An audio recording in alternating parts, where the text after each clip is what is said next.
a whole fleet of them. Look on the ASA. My gosh. Oh my gosh, dude. Wow, look at it fly. Join me as we uncover the truth behind these enigmatic events, hearing directly from those who lived through these extraordinary experiences. Are these mere coincidences, misunderstandings, or is there something truly out there? Prepare yourself for a journey into the unknown. In this video, I'll explore a bunch of the most compelling and well-documented alien encounters, each backed by detailed witness accounts. It left the top of the mountain, came out over the highway, and stopped in midair directly in front of us, maybe about 50 feet in the sky. So Bonnie got out with the binoculars in an attempt to identify the craft. From the famous Roswell incident to the mysterious abduction of Travis Walton, these stories challenge our understanding of reality and beckon us to question what lies beyond the stars. Starting this video off, let's go all the way back to July of 1947, where something crashed in the desert near Roswell, New Mexico. Initially, the Roswell Army Airfield issued a press release stating that they had recovered a flying disc. This announcement sparked significant public interest, but within hours the statement was retracted and the military claimed it was actually a weather balloon. Yeah, okay. Decades later, a former mortician claimed he had been involved in a cover-up describing small, human-like bodies. The U.S. Air Force eventually revealed the crash involved a top-secret project called Mogul, designed to detect Soviet nuclear tests. Despite this explanation, many believe the government is hiding the truth about an extraterrestrial crash and potential alien bodies recovered. A rancher by the name of Mac Brazel found something unusual in his sheep pasture, a mess of metallic sticks held together with tape, chunks of plastic and foil reflectors, and scraps of a heavy, glossy paper-like material. Unable to identify the strange objects, Brazel called Roswell's sheriff. The sheriff in turn called officials at the nearby Roswell Army Air Force Base. Soldiers fanned out across Brazel's field, gathering the mysterious debris and whisking it away in armored trucks. They argued that the debris in Brazel's field must have come from an alien spaceship. This video recording contains an interview with mortician Glenn Davis, who is an alleged first-hand witness to events at Roswell Army Air Force Hospital. Probably 1:30 in the afternoon, and I received a telephone call from the mortuary officer out at the Walker Air Force Base, Army Airfield Base. And he was inquiring about what would be the smallest possible casket that we could get that would be hermetically sealed. And at that time, I know that we had used like the 4 feet and caskets. We had used those before, but I thought they also made them in a 3/6. So, he wanted to know if we had any in stock, and I said no. But if I can make a call to Amarillo, I can have him in, by 7 o'clock the next morning on a truck. So he said, I'll get back to you, and that was the first contact that I had with the base. The only remark that she ever made was that they definitely weren't humans as we know humans, but they could be from another planet. Or the doctors were explaining this, that they couldn't be from our planet. They had to be an alien, or had to be something else, but not in our planet. She had a phrase she used to describe how they looked. You remember that? Well, she said that, of course, their eyes were set back into the skull. Oh, and it was a remarkable, I thought it was interesting also that she said their skulls, the doctor said their skull bone structure wasn't like ours. It wasn't actually a bone. It was probably a real heavy cartilage. It looked more or less like a newborn baby. The skull was very pliable. You could mash on the skull and it would, it would give. And so the bone structure, bones not like our bones, it was our skull and everything. Very fine, very delicate. The arm bones, like the radial and the ulnar and in the arm, that it was so fine that he doubted if they could lift. She said they doubt if anyone at that size and the arms at that could lift 50 pounds on the earth or anywhere else. They doubted they had that strength. But she said the one that hadn't been mutilated to a great extent it reminded him of a real small ancient Chinese person, no hair at all, and very, very delicate skin. In fact, he said the skin would look like they could almost see through it, almost transparent. Well, the ears, like I think I stated to you, that the ears, there was a couple of small orifices, one on top of the other, with two little lobe flaps, one over the other. They didn't really know how those, if they had any significance, how they worked or what. They didn't go into that. The nose was only a couple of very small orifices, holes right there, just above the lip line. But it had, there wasn't anything covering it. And it was just like two small indentations there, and that was it. Said it was very unusual. Well, there was one hand. There was one hand that evidently wasn't attached to the arm. And she said that where she got sick and left the room was that this doctor had the long forceps and picked the hand up and turned it over. And that's when they noticed that there wasn't any thumb. None of the bodies had any thumbs or anything. They were just long, very fine, very delicate fingers, no fingernails. But right at the tip of each finger, it looked like there was a pad. And in this pad, it looked like it might have had very small they were like little suction cups, very minute suction cups. The doctors, that's the way he explained it, that was looking at it.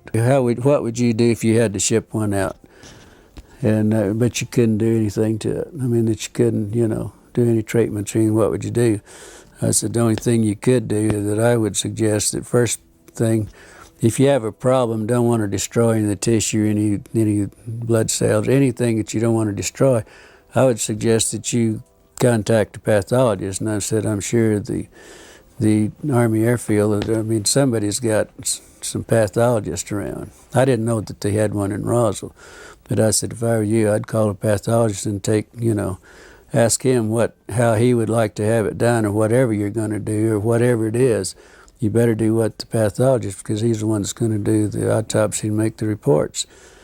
But I said, the only thing I know you could do is just go to Clardy's Dairy or Sunset Creamery, we had two at the time, and buy all the dry ice you can and pack them in dry ice, if that's possible. So, let me know what you think about that incident, and let's dive into this next story about the Betty and Barney Hill abduction. On the night of September 19th of 1961, Betty and Barney Hill were driving home to Portsmouth, New Hampshire from a vacation in Canada.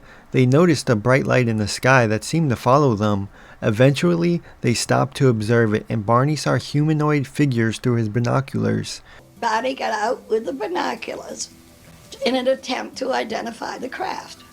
And when he looked up, he saw a circular window with a bright light behind it, and he saw these men standing behind the window looking down at him.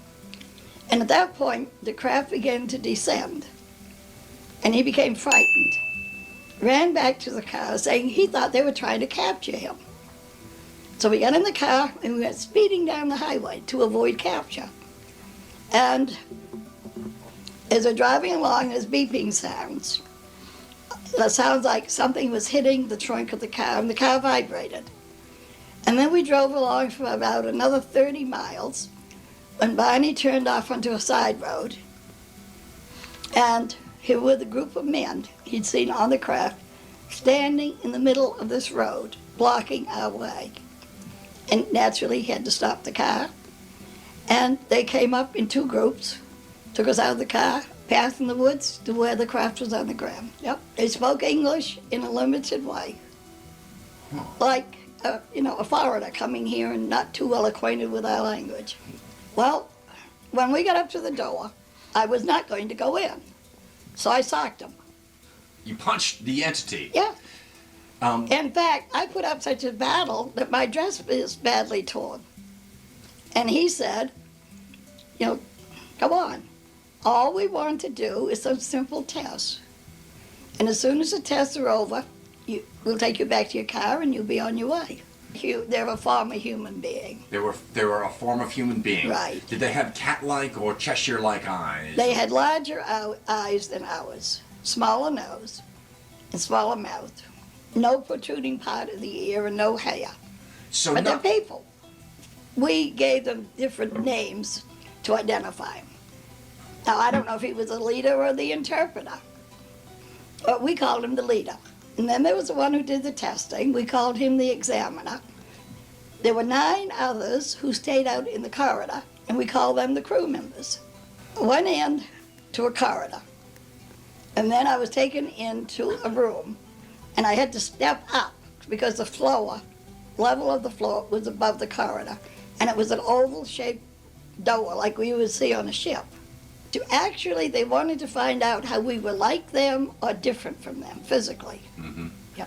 I was taken into this first room, Mm-hmm. and it was quite bare. There was a small table, there was a stool, and then the wall, there were doors in the wall that would slide back and forth. And they put me on a stool, checked my eyes, ears, nose, throat, my feet, my hands, and then he put me on a table and said they were going to check my nervous system, and they used some kind of equipment to do this. And then he tried to insert a needle-like instrument in my navel, which caused pain, so they stopped doing it. And then the examiner left and went into the room where Barney was. Mm-hmm. Barney, most of the exam was the same as mine, except they were interested in his bone structure. I mean, they were feeling all up and down his spine, his arms and all. But they had him under this control. It was very upsetting to him because he couldn't move. Mm-hmm. So they had implemented paralysis, some sort of temporary paralysis on Barney to subdue him, whereas to you they gave you a little more leeway as far as you weren't. Well, I was smaller than Barney, Mm-hmm. so I didn't get such a big dose apparently. So they saw him as more of a fear, perhaps. Right, he than was you. bigger than them, Okay. taller. The examiner is in doing Barney's exam. I started talking with the leader. And I said, I know you're not from this planet. Where are you from? And he showed me a star map. And he explained part of the map to me briefly. And then we just talked about food and different aspects of life here. What led to the food was the examiner came running back into the room where I was and started tugging at my teeth. And he wanted to know why Barney's teeth were removable and mine were not. Oh, there was no conversation with Barney. I enjoyed myself. I had a great time. Mm-hmm. He joked, we kidded. Really? Yeah. I invited him to come back. Like I said, please, please, please come back. Oh, I have so many friends who would love to meet you. Let's jump into this UFO sighting that took place at the Rendlesham Forest incident, which was a series of reported sightings of unexplained lights near Rendlesham Forest in Suffolk, England. In December of 1980, it became linked with UFO landings. One of the servicemen, Sergeant Jim Peniston, later claimed to have encountered a craft of unknown origin. The Deputy Base Commander, Charles Holt, visited the site with several servicemen in the early hours of 28th of December. In this video audio tape here, you can hear Charles Holt talking about the findings as he's experiencing it. 148, we're getting very strange sounds out of the farmer's barnyard animals. It's very, very active, making an awful lot of noise. Definite pigmentation. You just saw a light Yes, where? sir. Wait, Right slow down. Where? Right in this position here, straight ahead, in between the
If that's not eerie enough, let's dive into this UFO sighting called the Phoenix Lights. On March 13th of 1997, a series of lights appeared over the Phoenix, Arizona area and were observed by thousands of people. Witnesses described a V-shaped formation of lights moving silently across the sky, blocking out stars. The Phoenix Lights remain one of the most well-documented and widely witnessed UFO events in modern history. In this video interview here, Lay, his wife Bobby, and son Hall talk about witnessing the Phoenix Lights on March 13th of 1997. My name is Tim Lee.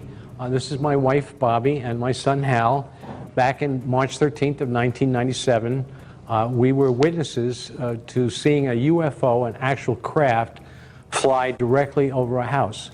Just to give you a little background as to how we got to see it, Hal and I had been coming back from visiting some friends, and normally we tried to eat dinner by 8 o'clock. We were running a little late, pulled into the driveway, which we were heading west. Hal was sitting in the front, and as I came around to the side of the door, he looked out the side window, and he saw up in the direction of Prescott 5 distinct lights that it actually looked like they were on top of a balloon. As we were looking at them, I said, well, what is that? Is that a balloon with lights on it? Why would they have lights on a balloon like that? And, you know, the lights were so clear and distinct, and they were very close together.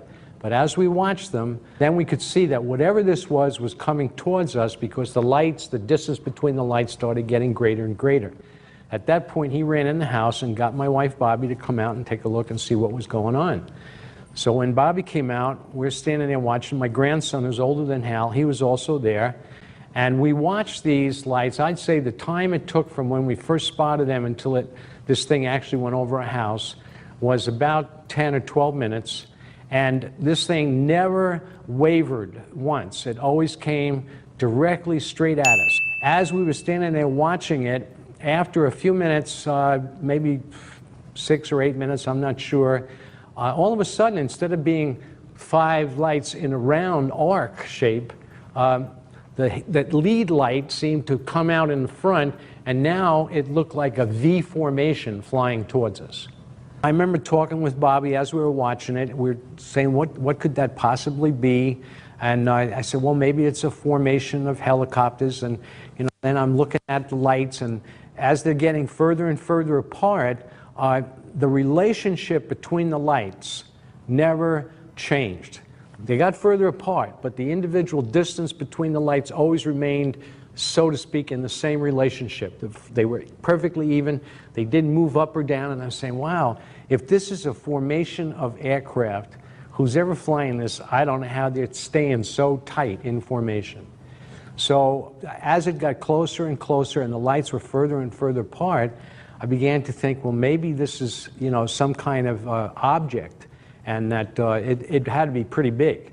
When it was about just a couple miles away, we're watching it, all of a sudden, I caught the image of what it was. I could see its outline. It was almost the same exact color of the sky, but because it was passing over stars, the stars were being blocked out and then come back after it passed. And it looked like an actual very geometric Carpenter's square, like an equilateral triangle without the bottom.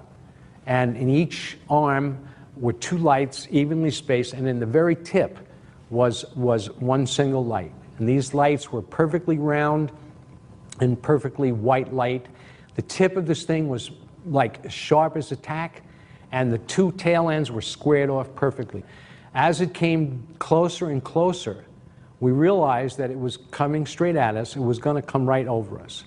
And for some reason, I don't know how it happened, but it seemed to have dropped down in altitude. And now it was literally coming down the street. And the kids, as they saw it, they started jumping up and down because it was going very, very slow. And it looked like, hey, this thing is going to come over us and stop. And every jump they took, when they landed, they were one jump closer to running in the house. And I'm standing there now. I walked over in front of, right on the edge of the street, looking up at this thing go by, and I'm looking at the outer edge of this wing, and I could see way, way down the block, 500-600 feet away. I couldn't actually see the tail. I saw the 3rd light. And it's going by the outer edge of this thing was so perfectly straight, dark, almost the same color as the sky, but you could see the stars and then you couldn't see the stars. And as it's going by, it wasn't fluttering at all. It was so smooth, it almost looked like a computerized graphic. The kids out in the middle of the street said, "Hey, look up inside, in between the two arms." And looking at the stars inside, they looked like some kind of distortion, not a heat distortion. It just did not look as clear as the stars on the outside. He's actually out in the street running after this thing. That's how slow it was going. The kids thought it was going about 10 or 15 miles an hour. And this last light came down, and Bobby and I were just standing there, and it went right over us, and it looked like this big circular hole of pure white light. It looked like beyond fluorescent, almost like little particles of light, and the light was stuck up inside. It was almost like it was being held inside. There was no glass on it, and there was no light that I noticed around us on the ground, but it was really, really, really bright. Then the tail end of this thing went by like that, and I saw very absolute sharp edge. This thing went right through the crack in the mountain. It flew right through there. It didn't go over the top. It just barely fit. It kind of was in such a way now it was probably just going straight, because now I could see the lights from the backside underneath. It went out straight over towards the airport, right to the right side of Squaw Peak. And then I lost the lights in the whatever lights were flying around in the atmosphere, disturbance or whatever. So when I saw this technology, I know there's nothing on this planet like that. There's no capacity to fly a craft. It wasn't even flying. How could something fly, be lifted by air, going that slow? Not possible. Not possible whatsoever. This thing was not flying. It was cruising with some kind of ability, I don't know. It was absolutely perfect, under control, powerful, smooth, quiet. And I looked at that and I said, boy, I said to my wife, I said, whoever's got this technology is in cahoots with God. Now let's talk about the Travis Walton abduction that happened in 1975. On November 5th, Travis Walton and 6 fellow loggers were working in the National Forest near Snowflake, Arizona, when they encountered a hovering bright object. Walton approached it and was struck by a beam of light. His co-workers fled in fear, but returned to find Walton missing, so a search ensued, and Walton reappeared 5 days later, claiming he had been taken aboard the craft and examined by humanoid beings. His account was later detailed in the book and film Fire in the Sky.